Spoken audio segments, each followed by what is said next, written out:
Greetings everyone! Today we are live in Merida, Mexico, and I want to talk to you all today about the importance of stomach acid. Stomach acid is incredibly important for almost all types of illness. There's been a long-standing philosophy about how the gut is the second brain, and about how bacteria in the gut can influence our entire bodies and almost all of our health issues. Everything from skin conditions to small intestinal bacterial overgrowth, yeast infections like Candida albicans, other things like even certain types of cancers, liver conditions, heart conditions, brain conditions, neurological function, the whole gamut. Anything you could possibly imagine can be tied to the gut. And the problem is that when stomach acid is out of alignment, the bacteria is out of alignment as well. When the bacteria is out of alignment, all of those issues will start to take effect, or could start to take effect, really depending on your own unique constitution. So what we're going to talk about today is different ways to remedy that problem, how we can start to balance our stomach acid to also then balance our stomach bacteria, and figure out how to help these illnesses. The first thing we're going to talk about is celery juice. Celery juice has a big rap right now because of the medical media. It is highly effective and it's been proven countless times, and scientifically we can certainly tell that the minerals and vitamins that are present in the celery, and also in cilantro, which I've included in here, are incredibly beneficial for rebuilding stomach acid and also encouraging the body to produce its own acid. One of the things that people will do for stomach acid issues is they'll start taking hydrochloric acid capsules. Hydrochloric acid is stomach acid. So they'll start popping the capsules, which is fine and great, and it is certainly a reasonable way to do it, but it also encourages the body to start to rely on that as a means of acid instead of producing its own acid. So then you become reliant on adding acid into your stomach for a long period of time. So we're going to talk about that. We're also going to talk about some things that are available here in Mexico that are absolutely incredible for rebuilding stomach acid, that we can also use in America.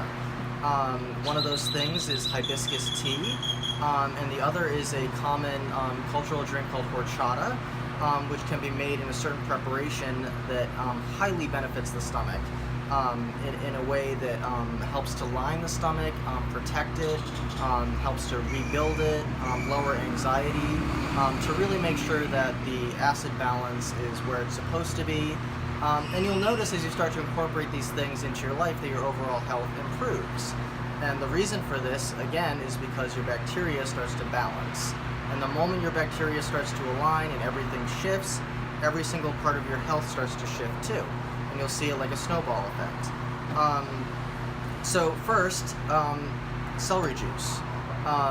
Celery has a huge amount of minerals, like I mentioned earlier, and also vitamins. And what these things do is they start to build up your stomach acid in your stomach by exercising the muscle through sodium.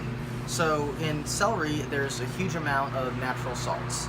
And what these salts do, even though salts alkalize the body, and you would think, well, alkaline would neutralize the acidity, but it creates the alkaline environment in your stomach, which encourages your stomach to produce its own acid, which is the goal. And once your stomach starts producing its own acid, everything regularizes again and everything is fine. Things that can lead to low stomach acid are primarily things like anxiety and depression. You know, how do these issues happen in the first place? Also the things that we eat. Some of the things that we eat can feed bad bacteria, some of the things that we eat can feed good bacteria, but ultimately emotional issues really cause our gut to go out of whack. And what we want to do is be able to balance that. So we're going to start here with the celery juice.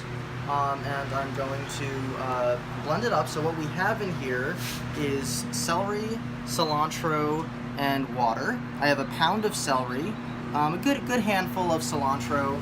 Maybe if you really wanted to measure it, maybe about a cup and a half, not packed down.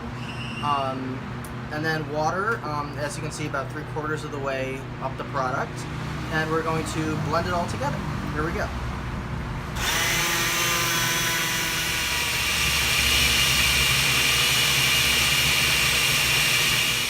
Alright, so now we have finished blending. I should mention that this can also be done with a juicer. I prefer not to use a juicer, even though it's a little bit of a pain to strain it, just because juicers take a really long time to clean. The thing is that if you blend it, you have to blend it really well, but on a low speed.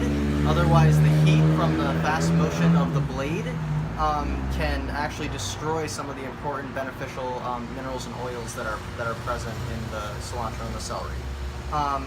So I've blended this on low speed, and now we are going to strain out the pulp, so we're left with just the juice. Why do we want just the juice? Because it absorbs into the stomach very quickly. You want to take this on an empty stomach. You want to drink this when nothing else is in your stomach. The liquid will absorb immediately.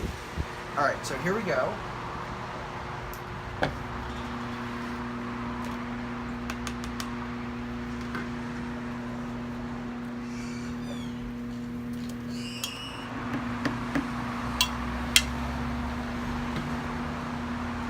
So what happens next is we have this pulp, and a lot of the juice is drained to the bottom. But we want to make sure that we really get all the nutrients out of this.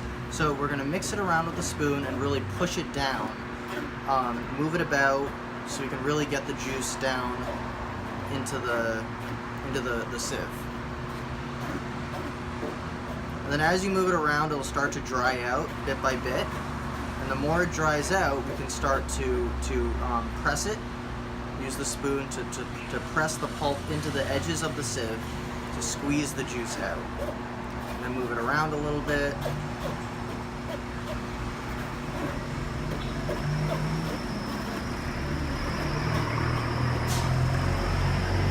You can start to see as I lift this up how much of the juice that I'm still pulling out from the pulp.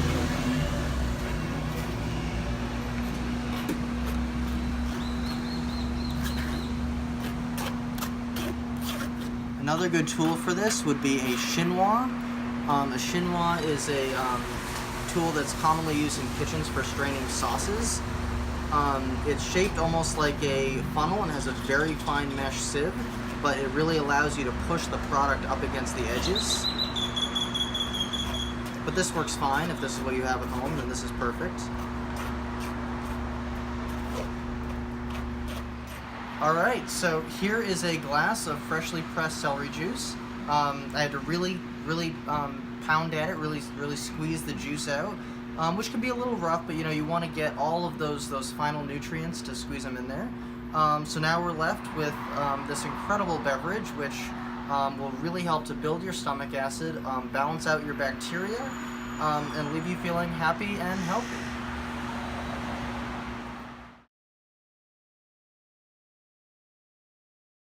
Alright, so this is hibiscus tea. Hibiscus tea is incredibly easy to make. All you need are hibiscus flowers, which you can order online, or if you happen to be here in Mexico, you can just roll right down to your local supermarket.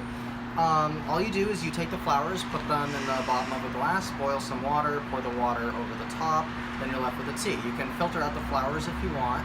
Add a little bit of honey in there would be really great to help fight the bacteria that might be in your stomach. So hibiscus tea. Hibiscus tea is really high in vitamin C. Almost to the point where you can smell it and you can taste it. That sort of sour taste that vitamin C has. You also get the sweetness from the hibiscus and that really sort of different complex flavor, but you get all the benefits that vitamin C has for your digestive system. For starters, it helps to really kill off any bad bacteria, which again helps to restore your gut and balance out the bad and the good so that you have an equal amount, and then everything is copacetic. Vitamin C is also really incredible for the liver. So it helps to flush out the liver, and it's even been proven in studies with mice to reverse liver damage from things like steatosis, and especially like fatty liver disease from alcohol syndrome, and anything along those lines. Anything that's good for the liver, vitamin C is just really spectacular at helping. So The other thing that hibiscus tea is really good for is circulation. Now, circulation is really good for the body when it's detoxing. So in Chinese medicine, anything that is a specific color that corresponds to a part of the body, or is a specific shape that corresponds to a part of the body, is healing for that part of the body. So hibiscus tea is very red, so it's very good for blood and circulation, helps to move out bad bacteria, which obviously you're killing off in your gut as you're building up stomach acid. So hibiscus tea is absolutely incredible for all of those things, and an absolute must in your diet if you are working on balancing your gut bacteria. This is, like I mentioned at the very beginning of this video, this is very common in Mexico, and this is the region that I'm in right now, so we're talking about things that are available here. But again, hibiscus tea is beneficial for anyone with this sort of problem, and is really a staple in the diet if you're trying to work on stabilizing your gut. So finally, we have our last beverage. This is a traditional Mexican drink called horchata. I did a variation on it that is slightly healthier and is hugely important and absolutely necessary for anyone with gut issues and anyone that is working on rebalancing their gut bacteria. So part of the problem that people encounter when they're working with their gut is that a lot of the nutrients are not being absorbed properly. Nutrients are absorbed much better by the body and much more easily when they're in liquid form. So the basis of horchata is rice milk. Rice milk is full of carbohydrates, which a lot of people would say, ew, no, bad, carbohydrates, no good.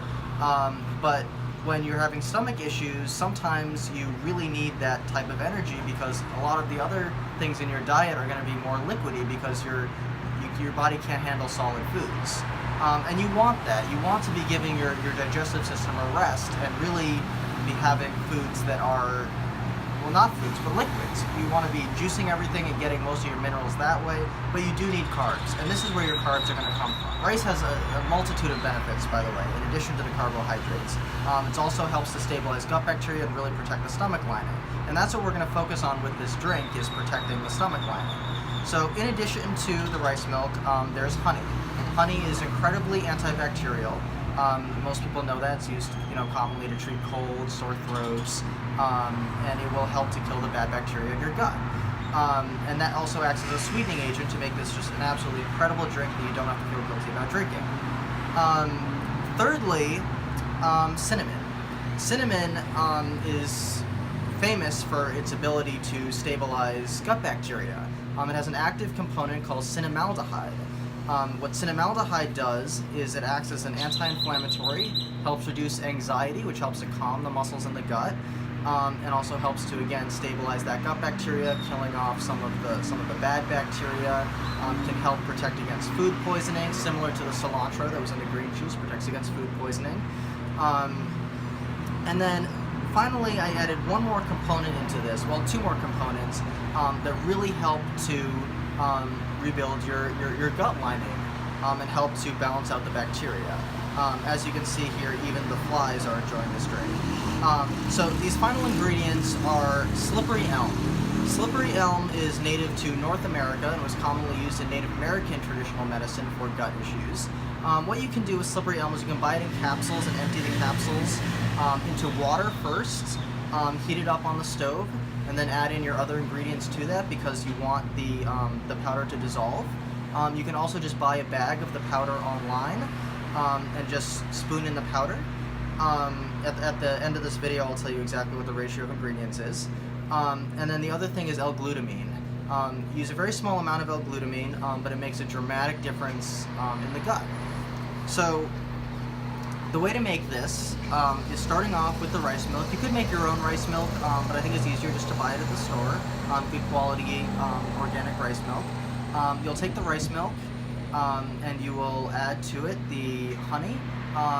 It really depends on how much it is that you want to make, but let's say for this amount, for about one serving, you want about, I guess probably about 3 cups of rice milk, to 2 tablespoons of honey, to a teaspoon of cinnamon, or you can adjust that based on your own flavor preferences. Then you want a 1/4 of a teaspoon of L-glutamine, And then if you're using the capsules, you want to empty 5 capsules of the slippery elm into the pot on the stove, or blender, however you want to do it. And then if you're using the powder, then you're going to want to add probably close to a tablespoon, maybe about 3/4 of a tablespoon, which is 2 teaspoons. Well, not exactly 2 teaspoons, but about 2 teaspoons. You can round off, and that'll be fine. So anywho, you'll blend it all together, mix it up. You can drink it either warm or cold. If you want it cold, just pour it over ice. And this is something you can enjoy, I would say, no more than twice a day, because you don't want to increase the amount of sugar in your body too much. But at the same time, the health benefits are just out of this world, and an absolute must. So this, in addition to the hibiscus tea, are both available in Mexico. And also you can find these ingredients in the US and make it yourself. Happy gut healing, everyone, with these.